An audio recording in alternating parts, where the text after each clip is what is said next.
ലോകത്ത് 8-ൽ 1 അതായത് ഏകദേശം 82.5 കോടി ആളുകൾക്കുള്ള ഒരു ആരോഗ്യ പ്രശ്നത്തെ പറ്റിയാണ് നമ്മൾ ഇന്ന് സംസാരിക്കുന്നത്. പലരും വെറുമൊരു നെഞ്ചെരിച്ചിലായി മാത്രം കണ്ട് തള്ളിക്കളയുന്ന ആസിഡ് റിഫ്ലക്സ് അഥവാ GERD ആണ് ഈ വില്ലൻ.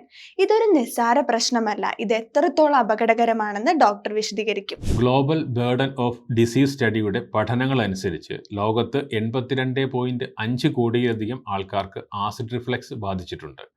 ഈ സ്ഥിതി ഇതേപോലെ തന്നെ തുടരുകയാണെങ്കിൽ 2050 ആകുമ്പോഴേക്കും അത് ഏകദേശം 120 കോടിയിലധികം ആളുകളിലേക്ക് എത്തിച്ചേരാം എന്നാണ് പഠനങ്ങൾ മുന്നറിയിപ്പ് നൽകുന്നത്.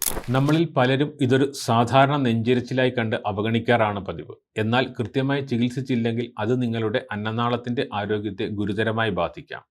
ആമാശയത്തിലെ ആസിഡ് തുടർച്ചയായി അന്നനാളത്തിലേക്ക് കയറി വരുന്നത് അതിൻ്റെ മൃദുവായ ഭിത്തികളിൽ വിട്ടുമാറാത്ത വീക്കമുണ്ടാക്കാൻ കാരണമാകും. ഈ വീക്കം പിന്നീട് അന്നനാളത്തിൽ അൾസർ ഉണ്ടാക്കാനും അത് ഇന്റേണൽ ബ്ലീഡിംഗ് പോലെയുള്ള ഗുരുതരമായ അവസ്ഥകളിലേക്ക് എത്തിച്ചേരാനും കാരണമാകും. അതുകൊണ്ട് ദഹന പ്രശ്നങ്ങളെ തുടക്കത്തിലെ നിയന്ത്രിക്കുക എന്നത് ഇത്തരം ഗുരുതരമായ പ്രശ്നങ്ങൾ ഒഴിവാക്കുന്നതിന് അത്യാവശ്യമാണ്. നിങ്ങളുടെ ദഹന വ്യവസ്ഥയെ ബലപ്പെടുത്തുന്നതിനും ആസിഡ് റിഫ്ലക്സ് സുരക്ഷിതമായി നിയന്ത്രിക്കുന്നതിനും ഹെർബലി ടച്ചിന്റെ ഡൈജഷൻ കോംബോ സഹായിക്കും. ഇതിൽ DigiTab, ധാന്യകാർക്കം, ഗാസ്ട്രോ ഹെർബ് എന്നീ മികച്ച ആയുർവേദ മരുന്നുകൾ ദഹനം മെച്ചപ്പെടുത്താനും ആസിഡ് അന്നനാളത്തിലേക്ക് തിരികെ കയറുന്നത് തടയാനും സഹായിക്കും. അപ്പോൾ സ്ഥിരമായി നെഞ്ചെരിച്ചിലും പുളിച്ചുതകിട്ടലും അനുഭവിക്കുന്നവർ ഹെർബലി ടച്ചിന്റെ ഡൈജഷൻ കോംബോ ഇന്ന് തന്നെ ട്രൈ ചെയ്ത് നോക്കൂ.